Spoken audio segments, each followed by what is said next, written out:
Assalamualaikum, apa kabar UKM? Hari ini saya ingin bicara tentang bagaimana, atau sebelumnya saya sudah menyampaikan dalam buku Kitab Sakti Memulai Usaha, yaitu bagaimana sih awalnya kita memulai itu.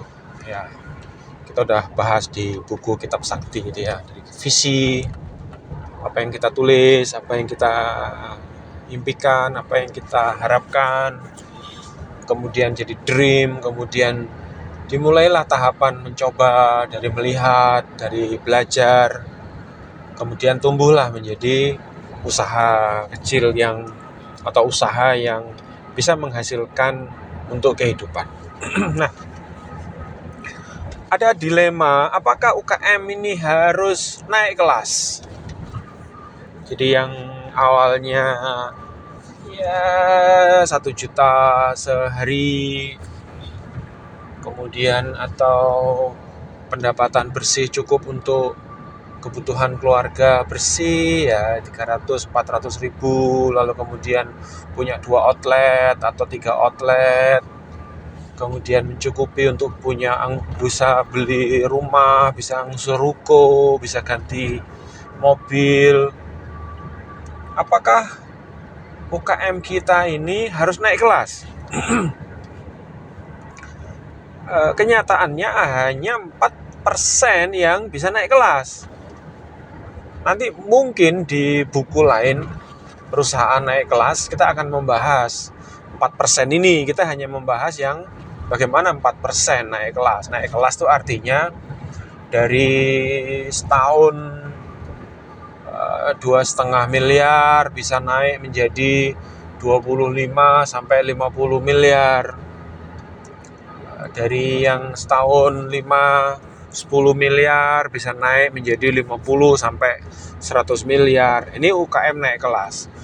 Dari usaha yang menengah 50-70 miliar setahun bisa naik menjadi 250-500 juta setahun. Ini problem perusahaan naik kelas.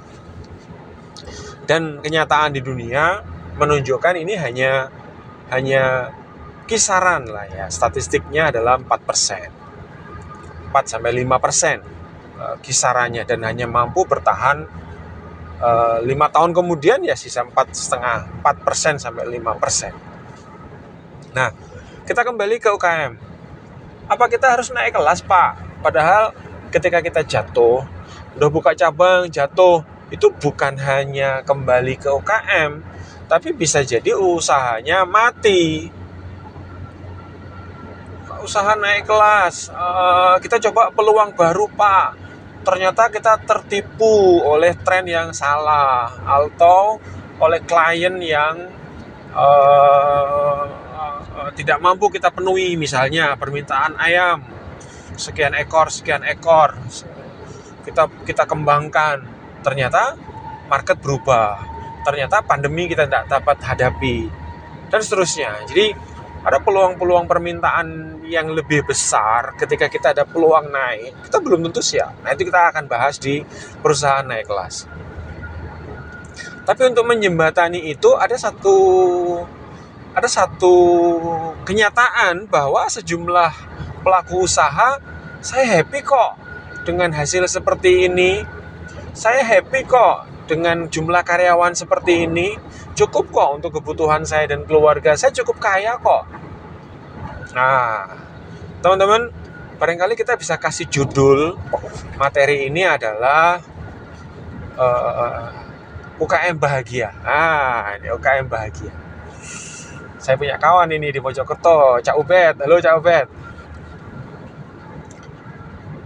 Bagaimana beliau bercerita usaha dimulai tanpa modal, tanpa membuat resep sudah disiapkan, produk tinggal dibuat, tempat sudah disiapkan, tidak ngerti cara digital, tidak ngerti cara ini, ternyata ketemulah influencer, sehingga dari nol, benar-benar nol, kemudian mendapatkan pendapatan yang cukup untuk kehidupan, cukup untuk keluarga, cukup untuk, dan dijalani dengan bahagia.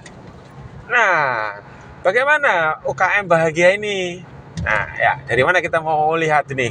Banyak saya kira teman-teman yang cukup kok saya Pak, cukuplah ya Allah saya cukup. Ini alhamdulillah, ini sudah mencukupi untuk kehidupan saya.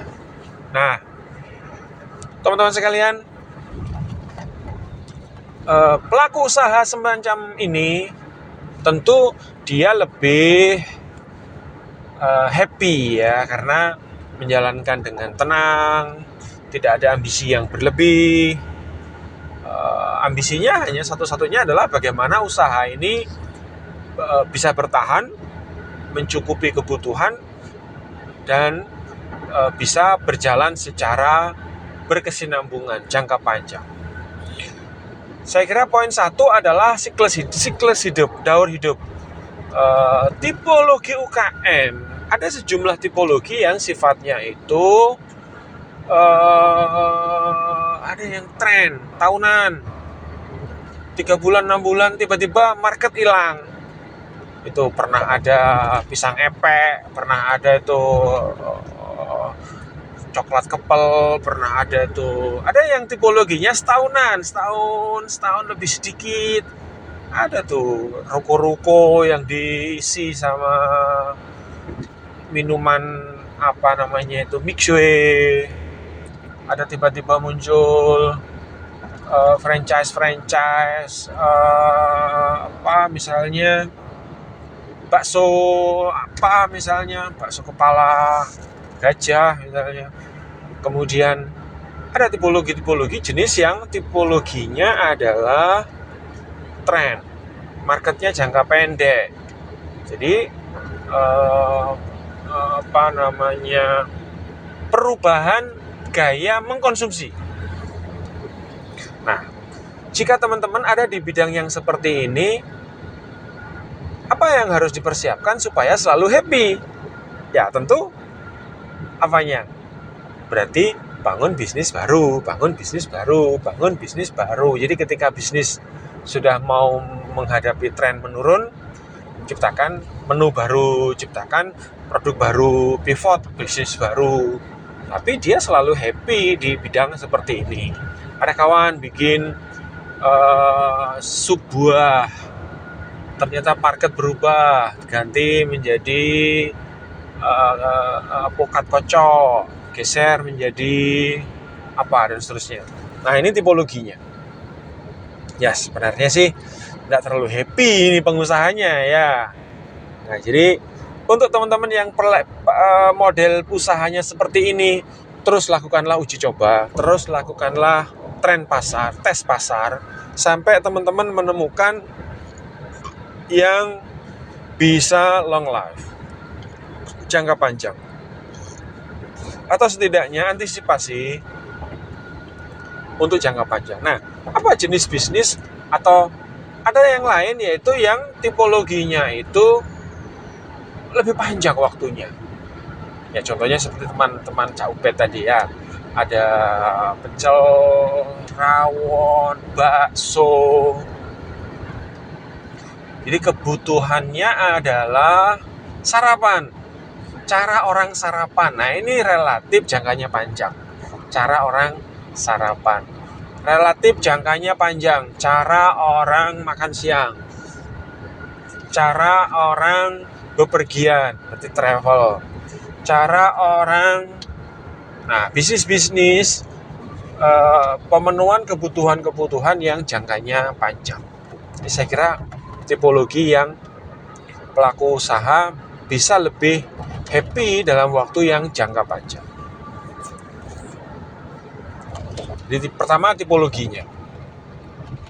Kenali apakah Anda bisnis yang dikelola berpotensi mengalami perubahan siklus pendek atau siklus jangka menengah atau siklus jangka panjang. Ketika bisnis sudah mulai bertumbuh, ingat sejumlah income Anda saving di dalam dana cadangan.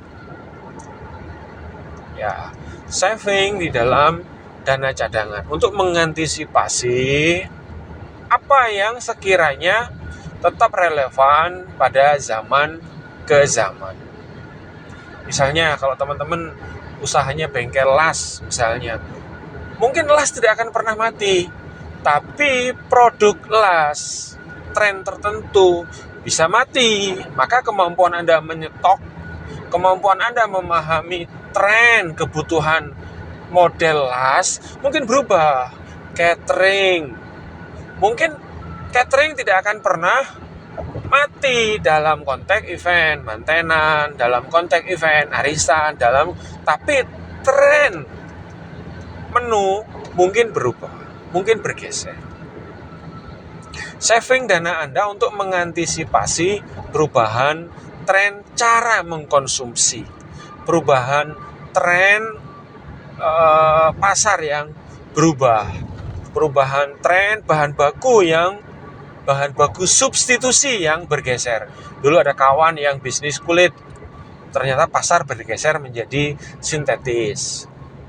Dulu ada kawan yang berbisnis di bidang kayu, bergeser menjadi bahan-bahan non kayu. Ada galvalum, ada karet, ada kaca, ada seng, ada plastik, ada kayu, ada besi, ada tembaga, dan seterusnya.